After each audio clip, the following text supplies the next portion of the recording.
여러분 반갑습니다. 말씀창고의 서현목사입니다. 오늘도 시청해주셔서 감사합니다. 여러분의 구독과 좋아요, 알람 설정으로 또한 채널 멤버십 가입으로 저희 채널을 응원해주세요. 항상 함께 해주셔서 감사합니다. 오늘은 로마서 7장 1절부터 6절 말씀입니다. 오늘 말씀도 바울은 계속해서 우리의 형편과 상황이 어떠한지를 이야기하고 있습니다. 그것을 오늘 결혼 관계를 빗대어서 이야기하고 있는데요. 이 결혼 관계를 이야기할 때 특별히 남편이 있는 여인이 그 남편이 죽게 된 이후에는 어떻게 되는지를 예로 들면서 이야기를 하고 있습니다. 바울은 이렇게 이야기합니다. 법이 사람이 살 동안만 그를 주관하는 줄 알지 못하느냐. 우리가 살고 있는 이 사회도 역시 그렇죠. 아무리 큰 죄를 지었다고 하더라도 그 사람이 만약에 죽었다면 그에게 더 이상 책임을 묻지도 않고 물을 수도 없습니다. 예를 들면 그의 시신을 훼손한다든지 하면서 그의 죄를 묻는다든가 하는 일은 현대사회에서는 있을 수 없는 일인 것이죠. 그리고 그렇게 하더라도 그 사람이 지은 죄에 대한 벌을 받는다고 아무도 생각하진 않습니다. 예를 들어서 어떤 사람이 누군가를 살해를 하고 그 이후에 사고를 당해서 그 사람이 죽게 되었다라고 한다면 그 사람이 살인자인 것은 분명하지만 그 사람에 대해서 더 이상 책임을 물을 수가 없게 되지 않습니까? 바울은 그런 이야기를 하고 있습니다.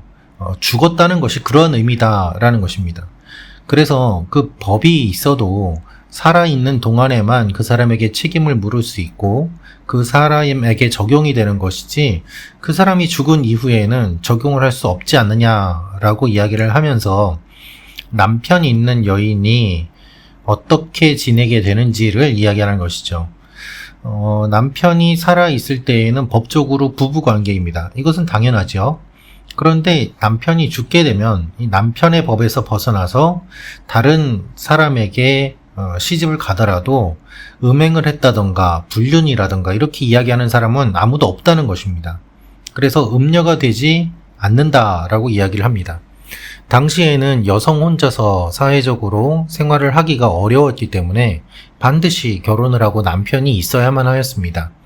결혼을 하지 않더라면 돌봐주는 자식이 또한 있어야만 했죠. 어쨌든 돌봐주는 사람이 남성으로서 존재를 했어야만 하는데 이 남편이 살아있을 동안에 다른 남자와 잠자리를 가졌다던가 다른 남자와 결혼을 했다. 그러면은 그것은 이제 음행을 한 것이기 때문에 돌에 맞아 죽는 것이 마땅하다라고 유대인들은 생각하였습니다. 바울은 이러한 배경을 잘 알기 때문에 이와 같은 이야기를 하고 있는 것입니다. 남편이 죽었다면 더 이상 그 남편에게 속하지 않게 되고 법적으로도 아무런 문제가 없는 것이 아니냐라면서 이것을 우리의 상황에 비유해서 이야기를 하는 것이죠. 너희가 율법에 대해서 지금 죽었다. 그렇기 때문에 율법이 너희 삶에 영향을 더 이상은 끼치지 못한다라는 것입니다. 율법으로는 정죄할 수 없다는 이야기를 하고 있는 것입니다. 왜냐하면 우리가 율법에 대해서 죽고 의에 대하여 살았기 때문에 예수 그리스도 안에서 새롭게 살아났기 때문에 죽어있는 그 율법에서 옛날에 우리가 적용을 받던 그 죄에 속한 사람으로서 살아갔을 때 율법에 적용을 받던 것이 우리가 죽고 예수 안에서 다시 살아났기 때문에 그 모든 것들이 다 끝났음을 이야기를 하고 있는 것입니다. 그리스도의 몸으로 말미암아 율법에 대하여 죽임을 당하였으니 라고 이야기를 하면서 우리가 하나님을 위하여 열매를 맺게 하시려고 하나님이 우리를 이렇게 이끌어 가신다 라고 이야기를 합니다. 다른 말로 우리가 생각을 해보면은 우리가 하나님과 연합하며 예수 그리스도의 신부로 관계를 맺게 되었음을 더 나아가서 확장해서 생각해 볼 수 있는 것입니다. 옛 남편인 율법에게서 벗어나서 새 남편인 그리스도에게로 귀속이 되었다고 볼 수 있는 것입니다. 그렇기 때문에 우리의 상황이 달라지고 우리의 자격이 달라지고 우리의 삶의 모든 것들이 완전히 새롭게 달라진 상태가 되었음을 바울이 이야기하고 있습니다. 이것이 율법을 무시하는 것이 아니라 율법을 완성하는 것이요, 율법이 할 수 없는 일들을 뛰어넘는 하나님의 일들이 그리스도와 연합하며 살아나는 것을 통하여서 가능케 됨을 이야기하는 것입니다. 여러분, 우리가 착하게 살아야 된다, 바르게 살아야 된다 이야기를 많이 합니다. 교회에서도 그런 이야기를 많이 하죠. 당연히 예수 믿는 사람으로서 착하게 살아야만 합니다.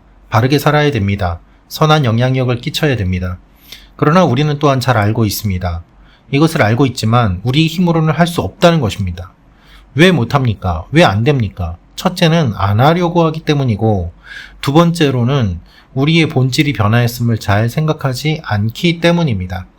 하나님께서 우리를 어떻게 변화시켜 주셨는지, 하나님께서 어떻게 우리를 구원해 주셨는지, 우리의 자격을 바꾸어 주셨는지 우리가 잘 생각하지 않으면 우리가 선행을 할 수 없고, 또한 선행을 하더라도 그것은 우리의 힘으로 위한 것이지 하나님이 주시는 힘으로 인한 것이 아님을 우리는 알 수 있는 것입니다.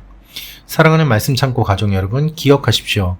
우리는 전적으로 타락하였고 전적으로 무능하였고, 그렇기 때문에 전적으로 구원을 받았고 전적으로 하나님의 은혜입니다. 오직 말씀으로 이것을 우리가 알 수 있고 하나님의 주권으로 우리가 이것이 가능케 되었음을 고백하는 것입니다. 그래서 내가 사는 것이 아니요, 내 안에 계신 그리스도께서 사는 것이라고 고백할 수밖에 없는 것입니다.